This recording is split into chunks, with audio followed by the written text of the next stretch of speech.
everybody. Thanks for joining us today. My name is Peter. I'm a senior research data scientist. I work at dunnhumby. And as David said, today I'll be talking about improving product ranges in supermarkets using collaborative topic modeling. And I want to start off by introducing dunnhumby to you for those of you who have never heard of us.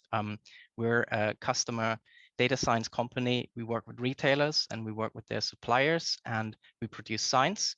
So science that they can optimize price and promotions, product ranges that they offer, and that they can engage with their customers. We have lots of partners all across the globe, as you can see here. So that means we handle a lot of data. So every year we will get 30 billion baskets in the form of data in. So as you can imagine, this is quite exciting to work with that kind of data. A bit about myself. I've actually been I started working with dunnhumby in 2012 as a PhD student, and I worked on exploratory decision making. We were there specifically looking at subjective choices. So we were saying that typically these experiments that people did in the lab, participants were rewarded with objective outcomes such as money, and you could say 10 pounds is more than 5 pounds, but actually a lot of choices that you make in real life are quite subjective, like which cola you like, which movie you like. And so this paper is all about that, and that actually might change how people explore different options. So if you're interested, you should have a look. Since 2016, I actually been working with dunnhumby as a full-time research data scientist, working on various topics from coupon allocation over to analyzing the impact of different variables on sales. We also recently been working with UCL on store gravity modeling. And also recently, I started looking into range optimization for convenience retail. And this will lead me to the topic of today. That's what I'd like to introduce you to.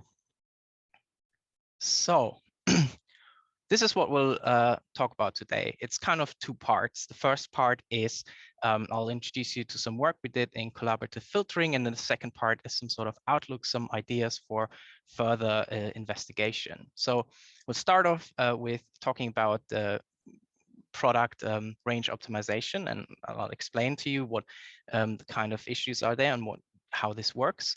Then I'll show you how we use collaborative filtering for this. In the second part, then we'll talk about topic modeling as a mean to actually make recommendations for new product developments, and would combine topic modeling with collaborative filtering into collaborative topic modeling to make recommendations for new products. All right, I'd say let's get started and talk about range optimization in grocery retail. So if you're new to this, you might ask yourself, why do retailers actually think about which products to offer, and why do they have to limit the range they offer? Well, obviously, if you have an actual physical store out there made of brick and mortar, then you're limited by the shelf space, right? But on the other hand, lots of sales are done online these days.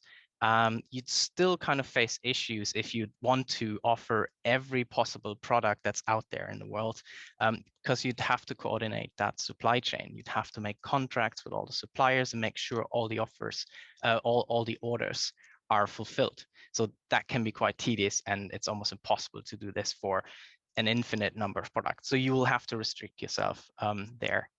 But most importantly, it's because you'd like to make it easier for customers to find products. So ideally, you'd want to give people a choice of relevant products, and then they pick the one that they need from that range. So you make it easier for the customer.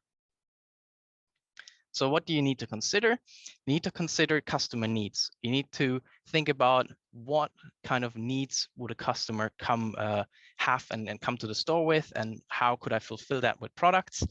But you'd also have to think about different customer groups, and that the same need might need different products. For example, I always like to think about pizza. Think about salami pizza that might answer to a certain customer need.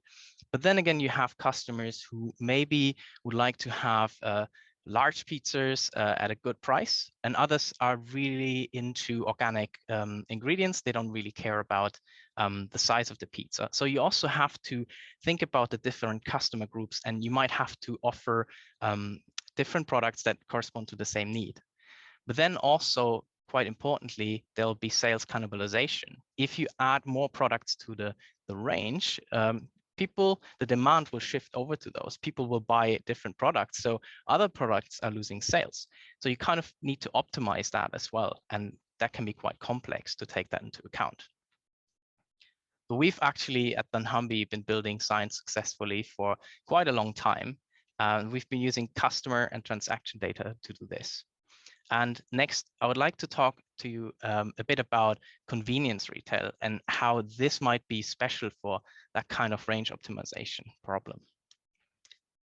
So at this stage, I'm contrasting supermarket retailers and convenience retailers. So for supermarket retailer, you can imagine your Tesco's, your Sainsbury's, Marks and Spencer's, etc., that have these bigger stores. In contrast to a convenience retailer, which could be a corner shop, right? And those stores are typically really small. Now, we'll think about this now in terms of the data that you get from them, the kind of transactions that you'd see there.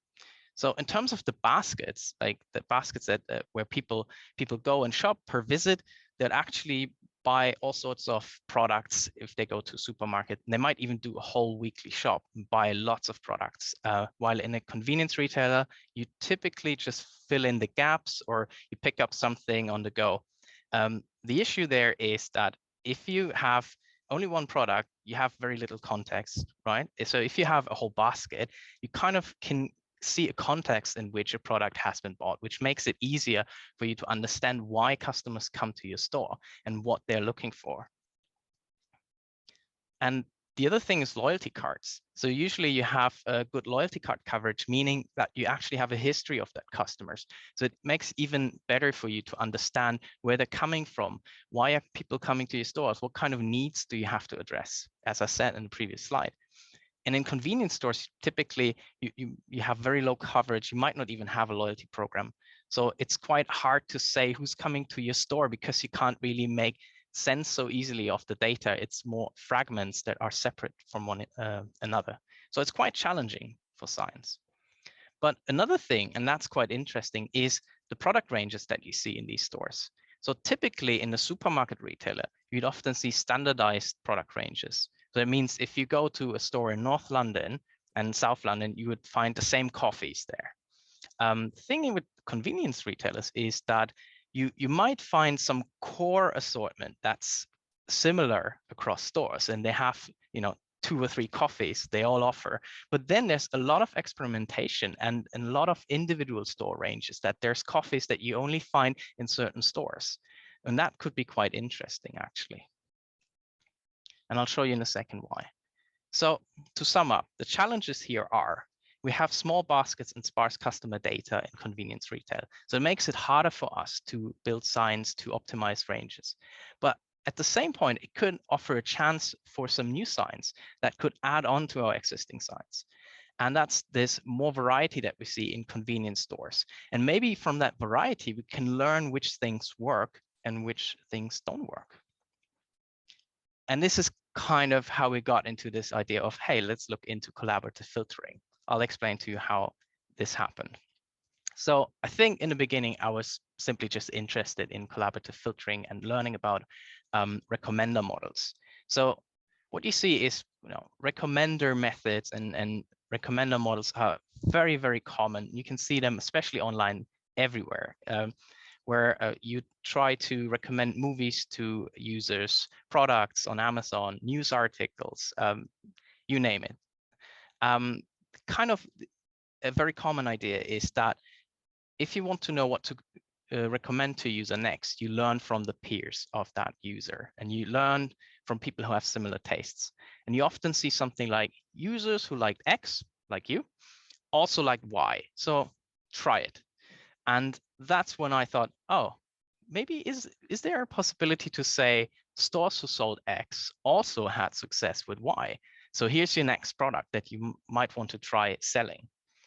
So, and then actually this point about convenience product range variety, that you see all this variety, that could actually play out just fine here, because that's very similar to what we see online with users who do have a certain overlap. For example, there are movies that we've all watched, and we've all seen the Squid Game or so, Game of Thrones.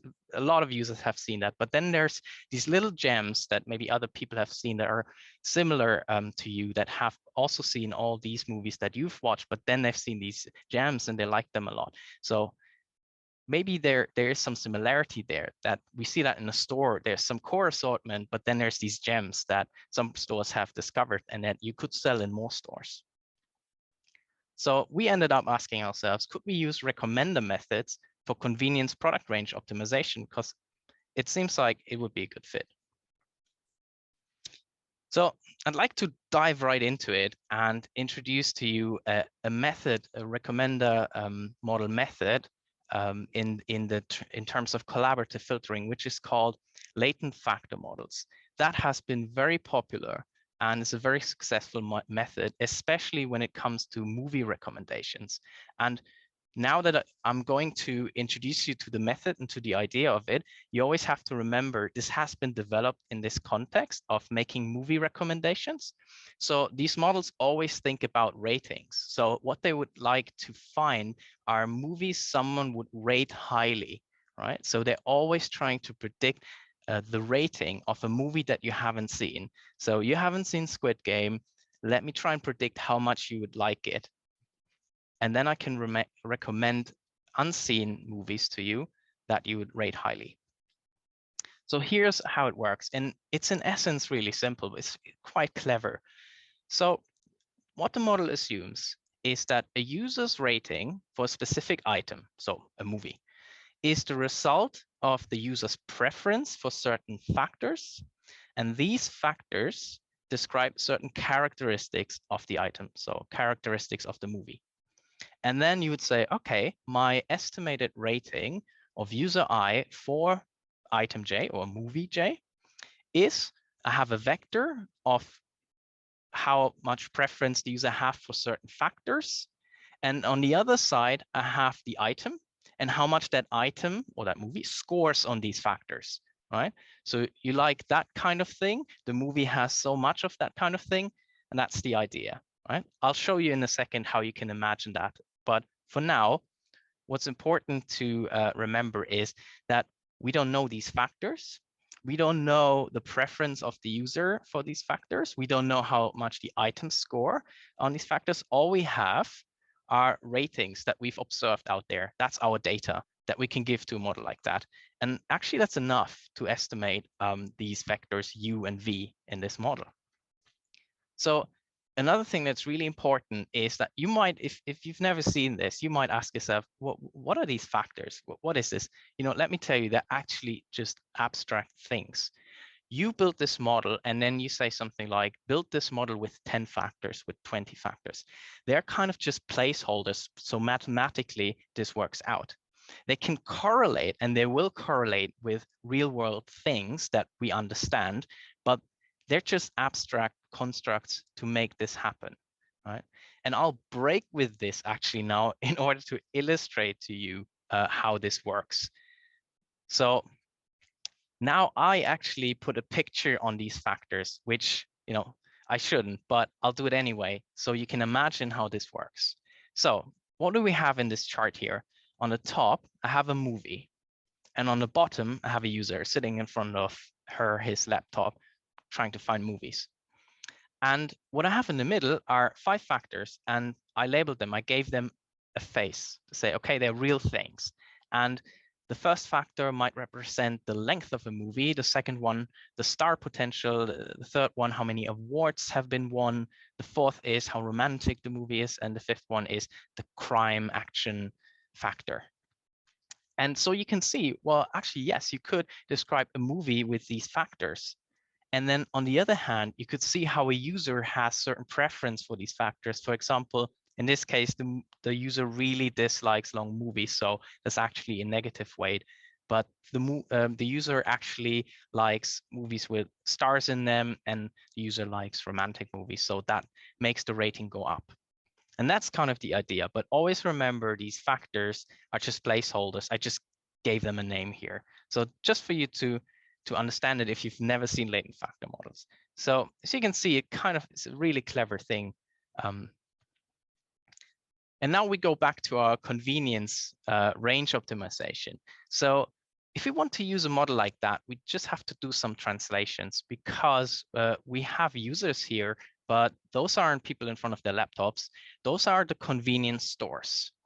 And the items aren't movies. They're the products that you could sell in those stores. And the ratings, in our case, they're the sales of those products, meaning that the more you sell of a product, the more you like it. And that's what I'd like to find, right? I'd like to find a product that you can sell successfully, and that's what I'd like to recommend to you. So it's the same kind of model. The only thing is now this R, you could imagine it not standing for rating, but for revenue. So what I'm trying to predict now is the revenue of a certain item J in a store I. And V would then describe the product that the store could sell with latent factors.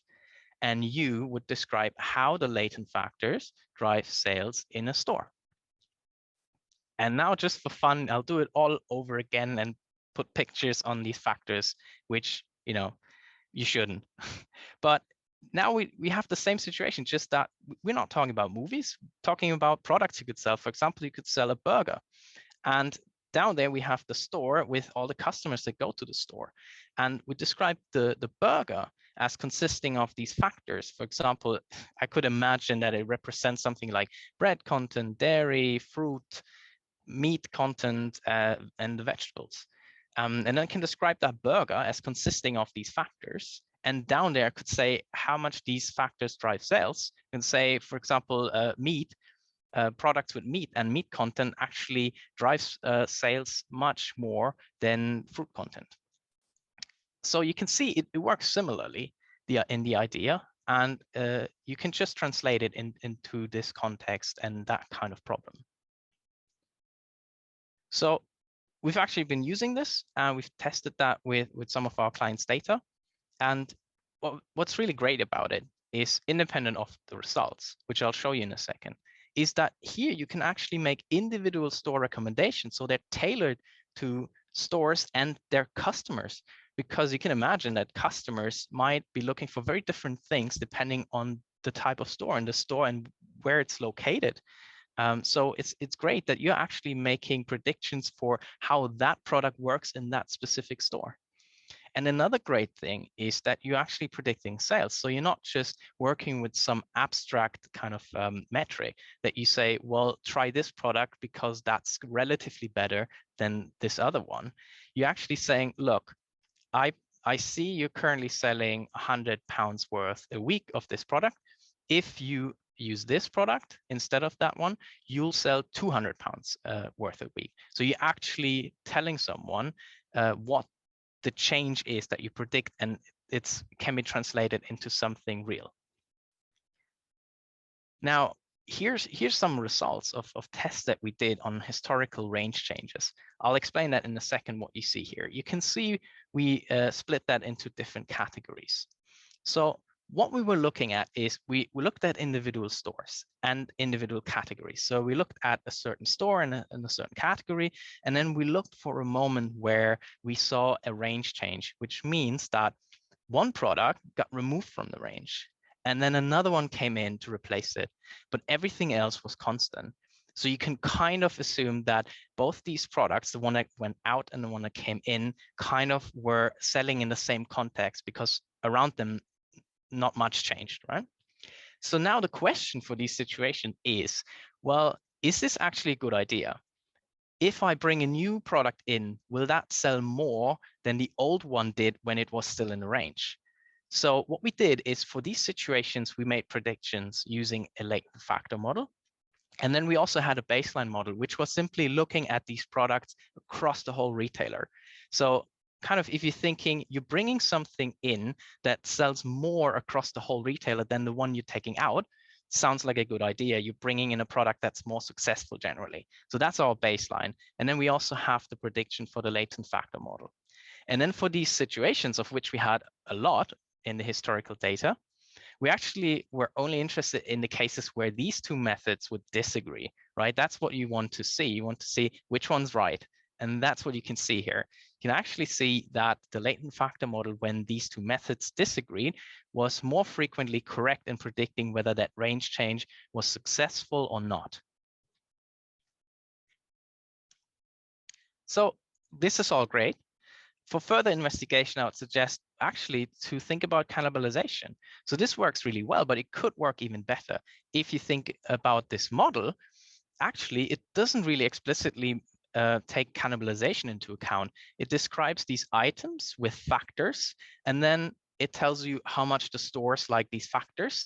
So if you find some type of item that sells well in a store, it kind of suggests you should just add more and more of these products in. But if you think about it, well, it actually would then completely ignore how this would interact, and that these products, if you add more and more, would kind of cannibalize their sales. So actually, another way of modeling this is using nearest neighborhood models. And the reason why these have been ignored with the movie recommendations is simply because they don't work as well. But here they could actually be quite cool, because you're looking for stores in that case that are similar to you in terms of range.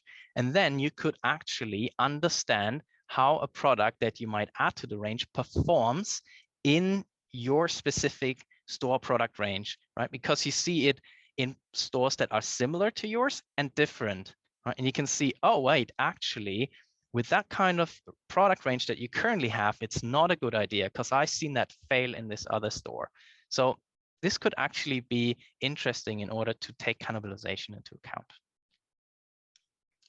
Another thing, and that kind of leads us to the second part of my presentation, is new product developments.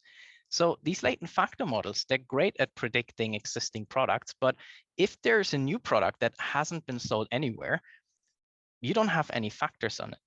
And you also don't have store preference. You might have store preferences on latent factors, but you can't estimate those latent factors because you haven't seen that that product being sold in any store. So that's impossible to do. And also these latent factors, they're really hard to interpret. So if they would mean something, maybe we could generalize it and say, why does this product sell well? You know, maybe if we understand what these factors are and how they drive sales, we could make more general recommendations instead of just recommending products. And this is actually what then the second part of the talk will be about. The question of, can we replace these factors with something more meaningful that describe products? And then we could generalize these recommendations beyond specific products to recommend things that work well and things that you should focus on. So as I said, this is our second part. We'll start off talking a bit about topic modeling. First, I'll recap what we're trying to do, and then I'll tell you how topic modeling might help us do that. And then I'll tell you a bit about how topic modeling works in general. So what we're trying to do is to make recommendations for new product development. We can't do that with the classical latent factor model, so we have to think beyond it. So if you think about it, in these cases, you're probably trying to recommend a type of product and describe it more generally. So in terms of what would a customer need this for? When would the customer buy this? Because you're not going to make a recommendation for a specific product because it doesn't exist yet. You're going to describe what a manufacturer or a retailer has to focus on when developing that product, what need it should serve. So you look at existing products and you try to learn why customers buy them. And topic modeling can help us do that because topic modeling is designed to give context.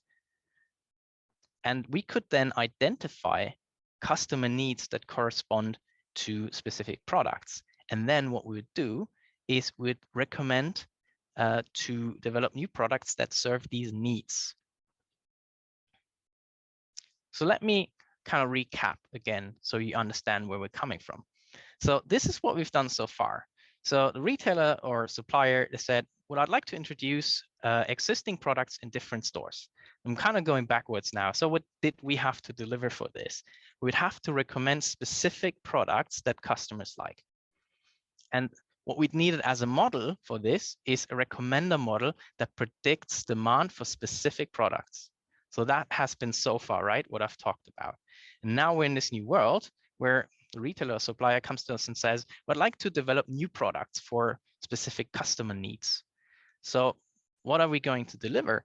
We will recommend more generally which type of products customers like. And then what has the model has to recommend, has to predict the demand for certain customer needs.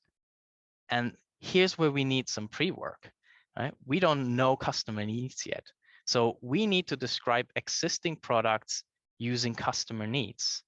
And that's where the topic modeling comes in. So that's what we do first. And then once we understand customer needs and we can actually we can relate them to products, we can build a recommender model. So let's do some pre-work. Let's look into topic modeling and how it can help us to understand product context. So this is ultimately our goal, that we'd like to describe products with topics and with representing customer needs. So actually latent dirichlet allocation, which is a type of topic model, is perfect for this because that's exactly what it does. It just doesn't look at products, it looks at text documents. And it tries to give context to these by assigning topics to these documents and the words that you find in these documents. So let me give you an example. Let me try to explain this a bit to you.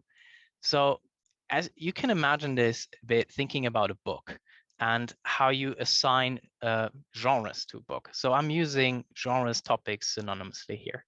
So I prepared a little example here for you.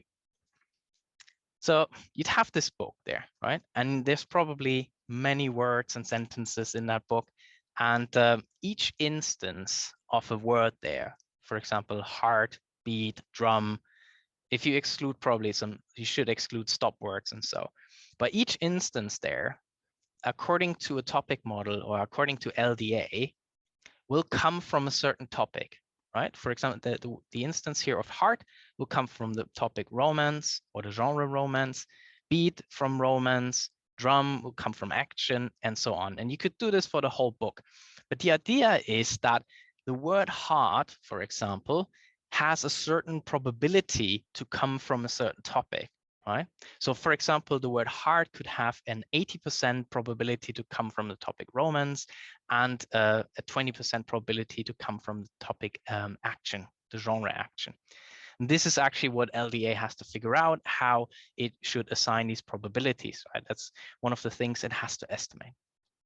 And then in the end, when you have your book and all the words that you find in the book are actually assigned to topics, you can look at the book as a whole and you can say, okay, I see all these topics that are associated to the words in the book. So I can say the book is probably 70% romance and 30% action. So often, as you know, there's always a mixture of genres there, and you kind of can say this book is like a bit more romance and a bit action. And that's kind of the idea behind a topic model like LDA.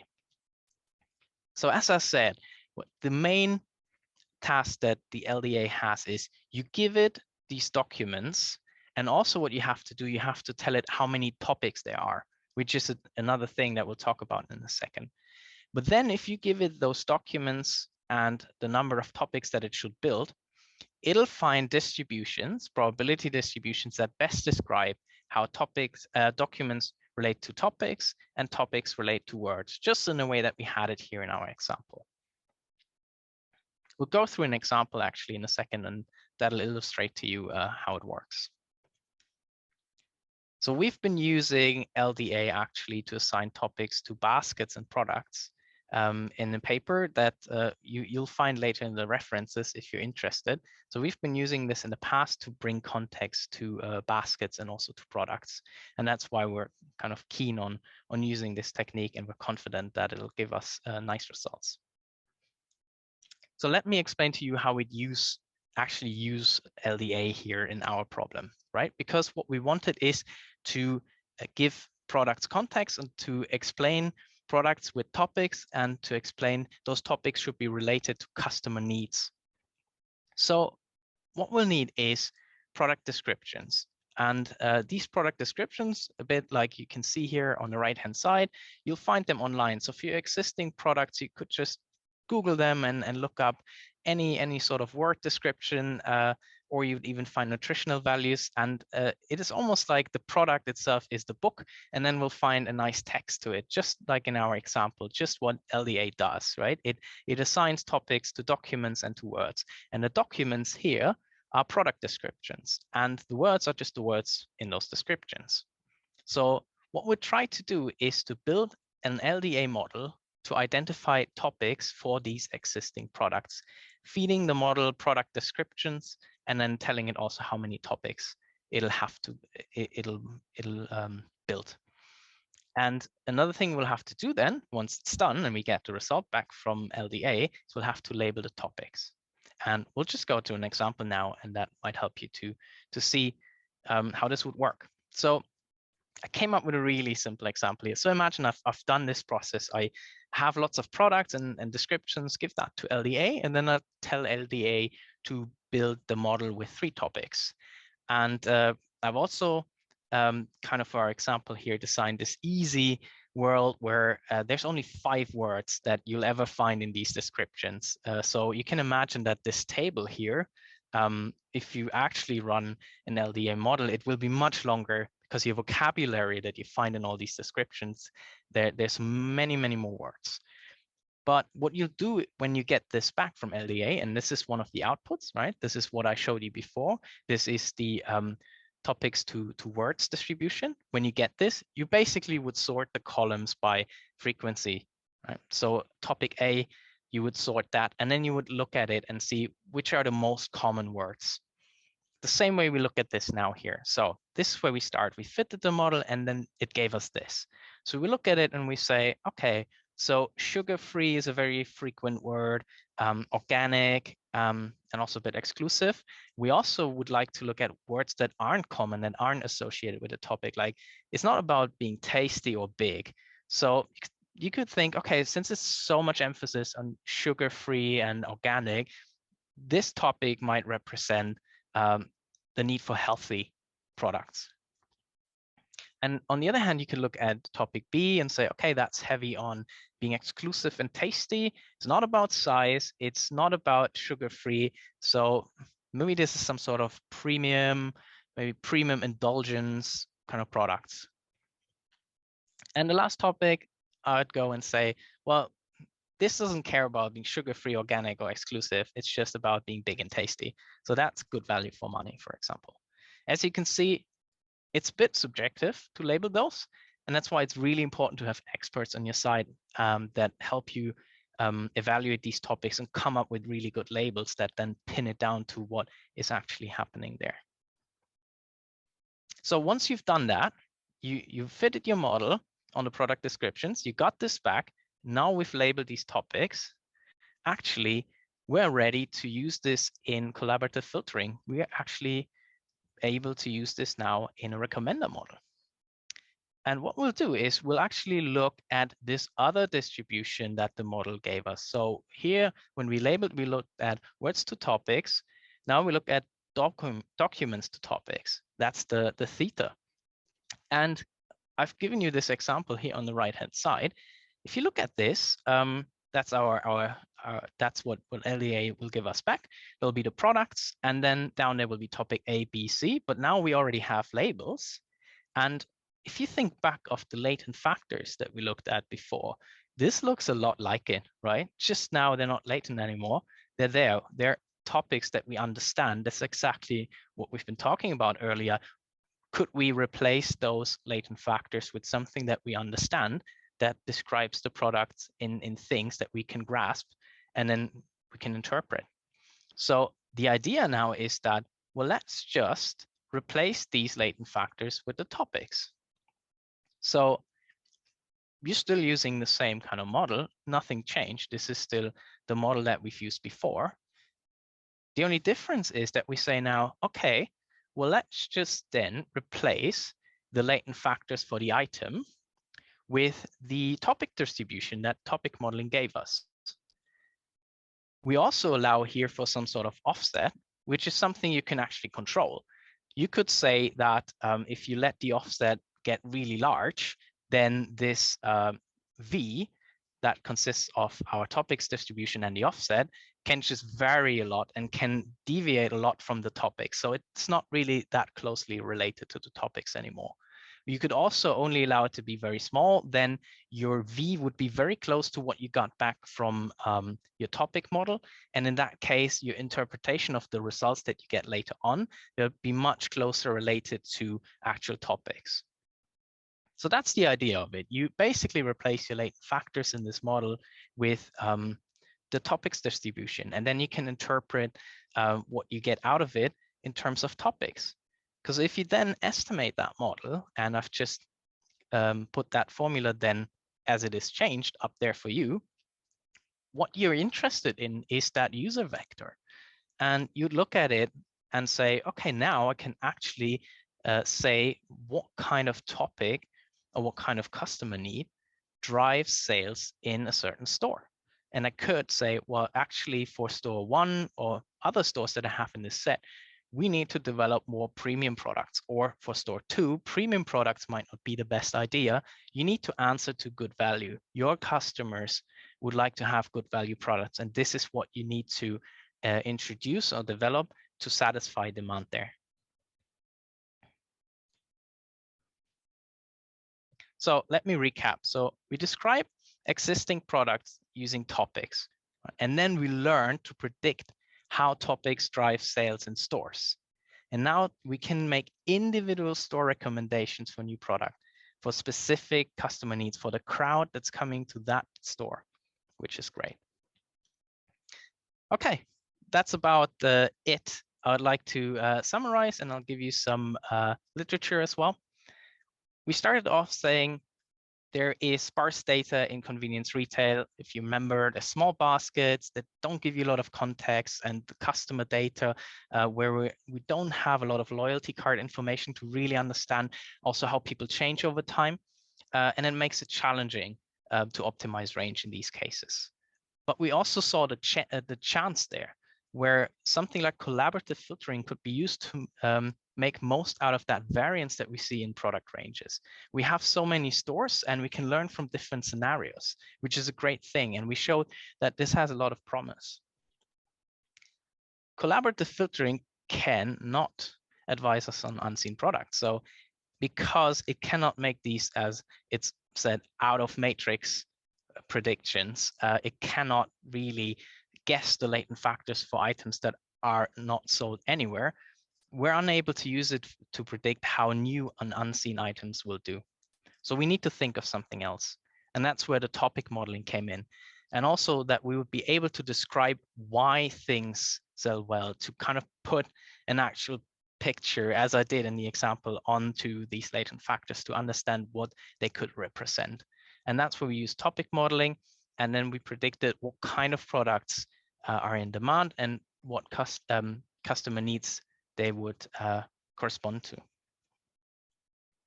So here are some of the sources. What I would like to point out is this great blog post by Mario Russo. It's called A Guide to Collaborative Topic Modeling Recommender Systems. It's a really great explanation of how these things work, but there's also some code there. So for those of you who'd like to give it a go and see how it actually works, have a look at this.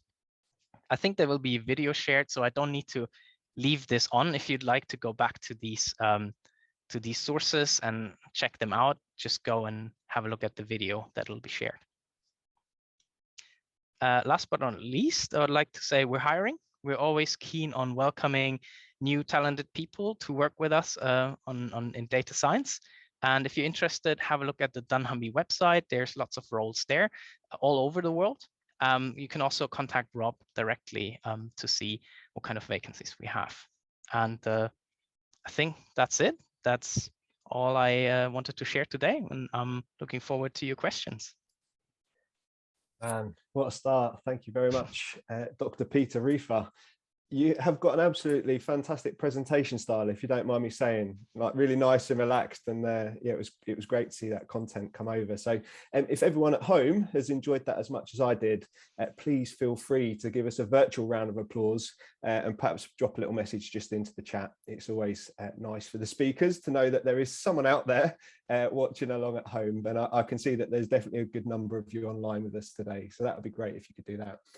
In terms of the questions, Q&A is open and we have started to get some questions coming through, so please do keep them coming. Just as we're doing that, I will jump into the chat, Peter, just to let you know, as I say, that there are people out there. So Anthony Phillips, great talk. Chris Pannell, very enjoyable. Juliana May, amazing presentation, very interesting topic. Kishi, thank you so much. Christopher Hadley, thanks, Peter. Fabio, that was mind-blowing. Thank you so much. This is what we're talking about, Peter. You've been blowing minds on a Monday lunchtime, which is fantastic. Sagni, great presentation, Peter. Martina, really interesting talk. Thank you. Amir, thank you, very, very interesting. Ting Ting, great talk, really enjoyed. Jeffrey Payne, clap, clap. Matt Fryer, great to see you, Matt. Thanks, Peter. Tara, that was brilliant. The list goes on and on. I think I've got another 24, 25 unread messages there. So wow. Absolutely awesome. Great. Thanks everybody for the great feedback. I really appreciate it. It's nice to know that there's people out there, Peter, isn't it? Thank you. Thank you. The other thing that I was really, it was good to see, a little reference to a paper there with your name on it, and our good friend Adam Hornsby as well. So you guys are out there getting published on this. So yes. You need to push that a bit harder, man. And Adam is still very active in the academic community. I've been a bit dormant, but I tried to get back into the game. He's a good man. How's Adam doing? I'm not going to turn this into a personal catch-up, but yeah, how's Adam? He might be watching. But he's Adam, doing well. Drop us a message in the chat, Adam. You're one of my favourites, mate. Don't let anyone else say that to you. Cool. In terms of the Q&A, you mentioned there that collaborative filtering works well for convenience stores because of the large number of stores and the product range variety. What would be the minimum number of stores that you need in that type of situation? Yeah, well, I would say it kind of depends. The reason why I mentioned it is it gives you a higher chance that it actually works. In the end, it all comes down a bit to how the products are covered by different stores, right? So it's a bit like it's a classical statistical power thing, where you can imagine that if you'd have 100,000 stores, which is a lot, but they all sell the same products, then you're not going to learn anything from this. So you'd have a lot of stores in these cases, but you can't really see any variance on your variable. So it doesn't really tell you anything. The same thing would happen if you have 100 stores and they all sell 10 different products. What you want in these cases is that all the products are covered by several stores. So it gives you a more stable estimate.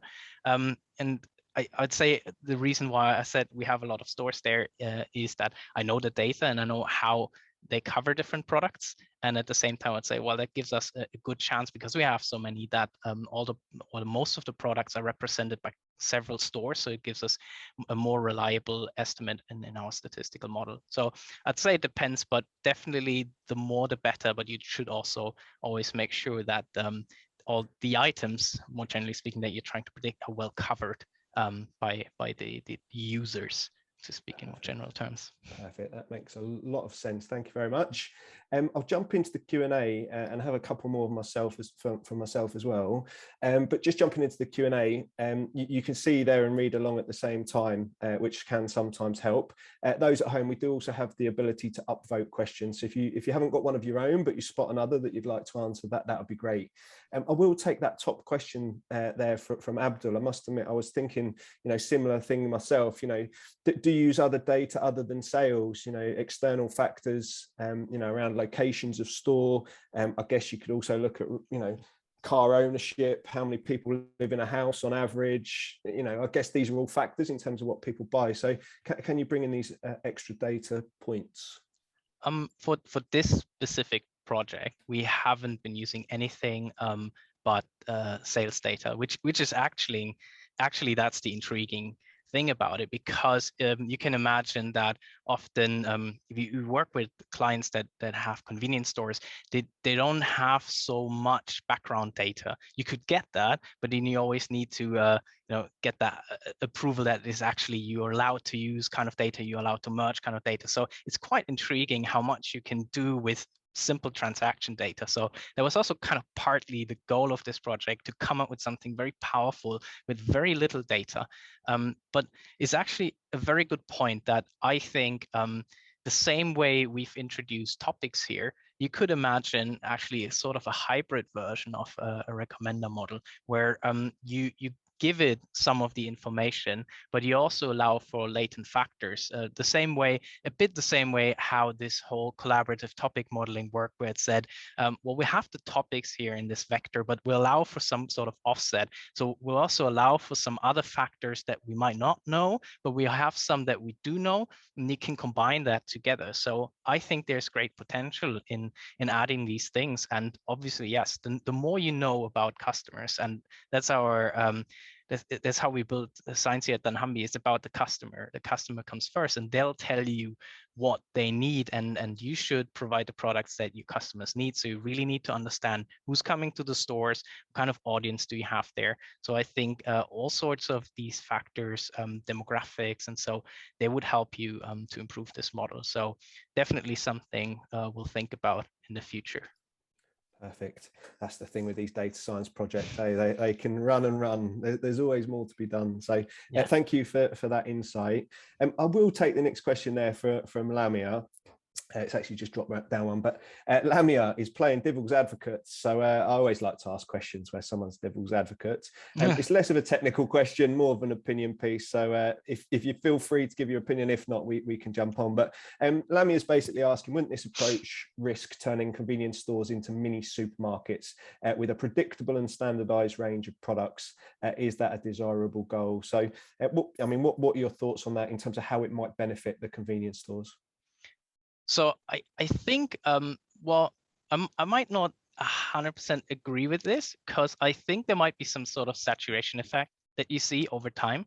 So if you start to standardize these ranges, and then actually some other products might work better, because now you're selling something that has before been very odd, but is now all of a sudden very interesting to customers. So you actually have to see this over the long term. I think if the ranges of these stores change, then other things become more popular. So you need to reevaluate this model over and over. So I can see where you're coming from, and I think yes, there is a certain danger that you standardize it and then it all becomes boring. But actually, customers will then appreciate having certain products there that aren't so common, and then those go up in the evaluation. So there's constant dynamic in there.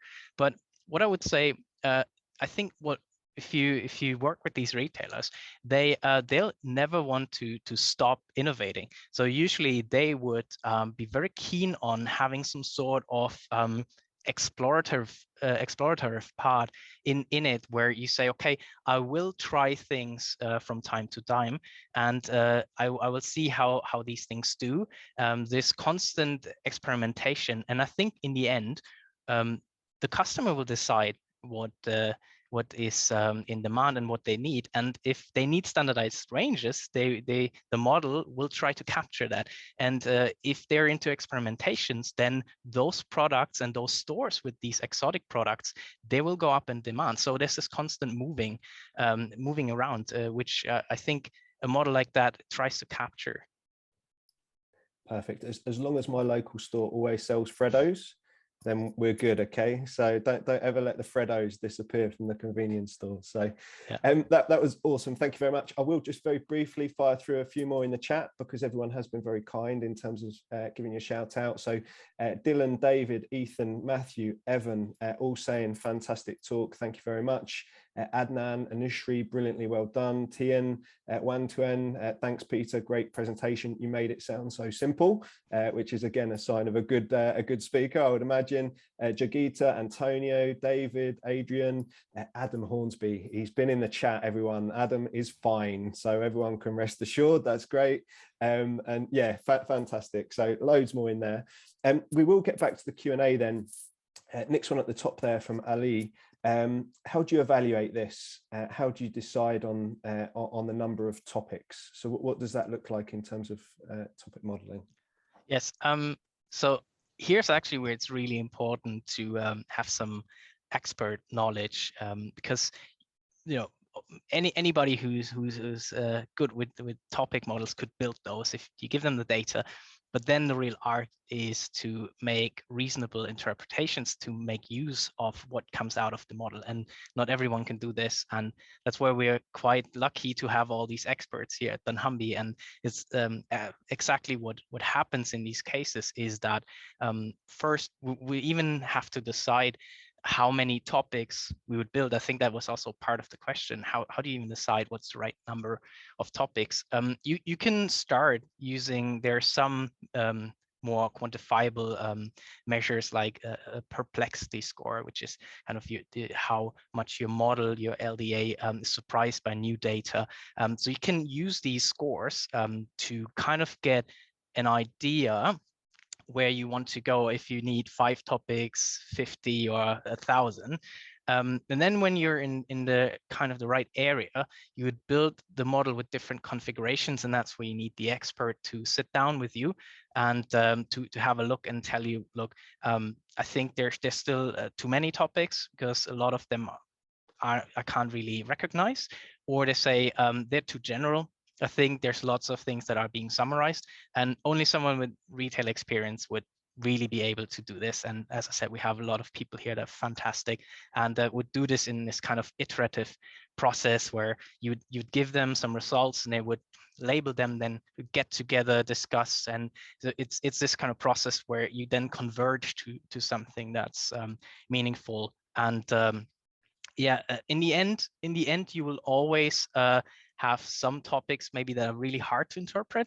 I think the good news there is that those are often niche cases. So, and that's why they're hard to interpret. And also the good news is that the ones that are easy to interpret often cover like a large proportion of your data, and they're so relatable. You would look at them and say, okay, this is obviously my food for now kind of need or so that you recognize, and it's quite easy to do that.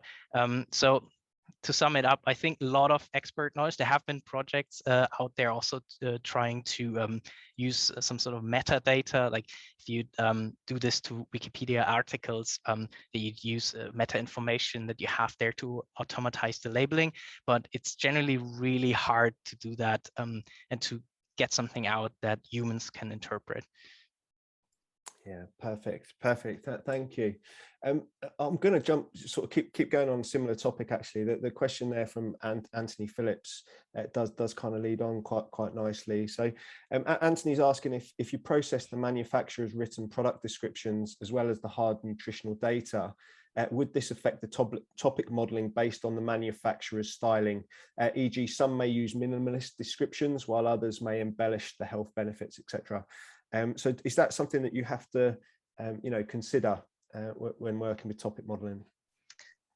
Yeah, I would say one thing that stands out there for me from Anthony's comment is that he's talking about this nutritional data. So at some point, I also thought, well, you could actually, instead of using topics to replace latent factors, you could also put in nutritional values, because he's saying that all these descriptions, they could all be a bit different, but I would say nutritional values don't lie, right? And they're often very standardized. So if we're doing this to food products, then we could actually have these little tables, and then our latent factors are these tables. We can say, well, how much is fat content, sugar content, calories, etc. important, and how do they drive sales? And in some cases, they might negatively drive sales because we have very health conscious customers.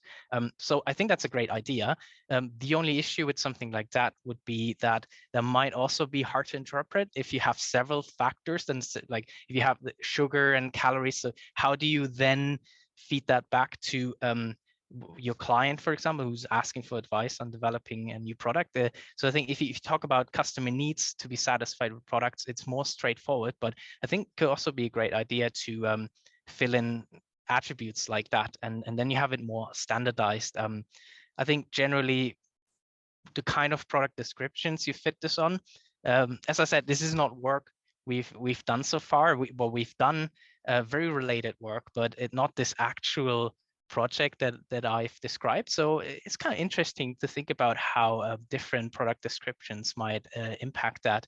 And yeah, I guess if you stress certain aspects a lot more often, then these kind of topics might stand out more. It's very interesting. I think is a good point that I'd like to follow up on in the future when we pursue this work for real. Perfect. Yeah. Perfect. Thanks, Peter.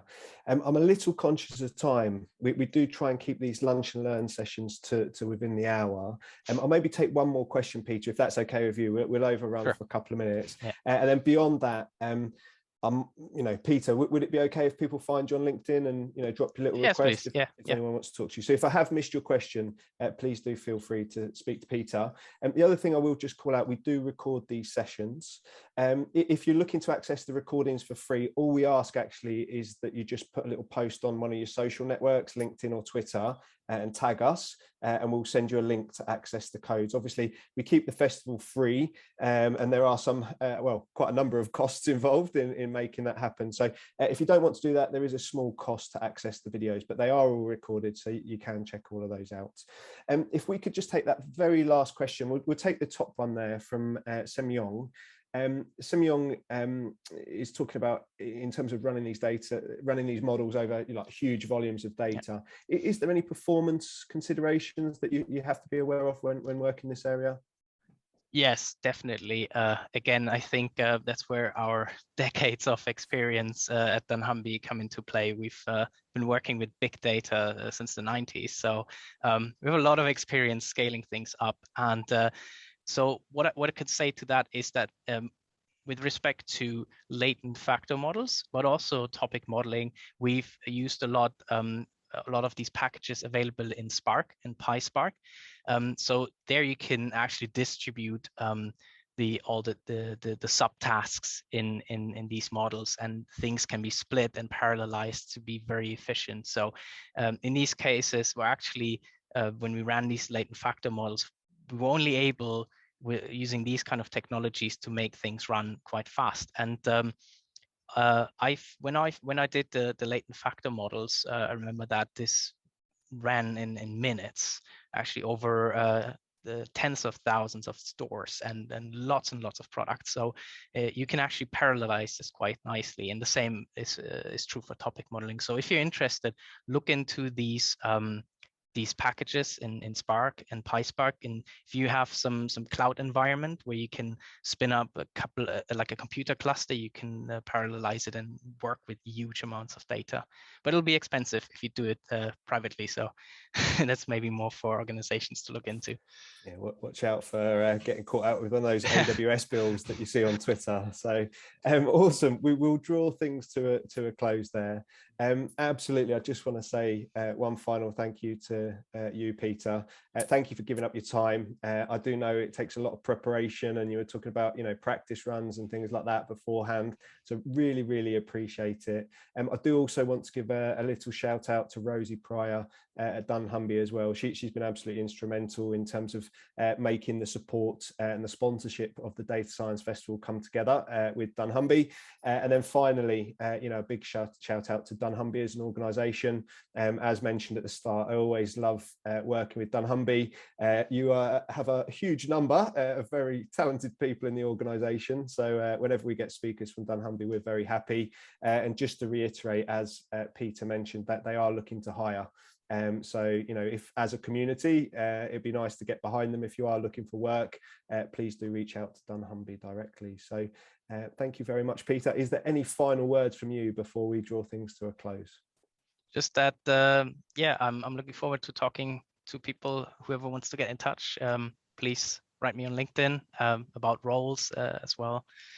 So yeah, and thanks everybody for listening. Being here, man, I love it. Well, thank you very much, Peter. Great first event for the Data Science Festival, the first of many we've got planned over the next month. So hopefully the people that have been at home enjoying this do find their way to some of our other sessions, maybe even that live event at the end of November. So thank you once again, Peter. Thank you all for joining us, and we will see you again soon. Goodbye. Bye.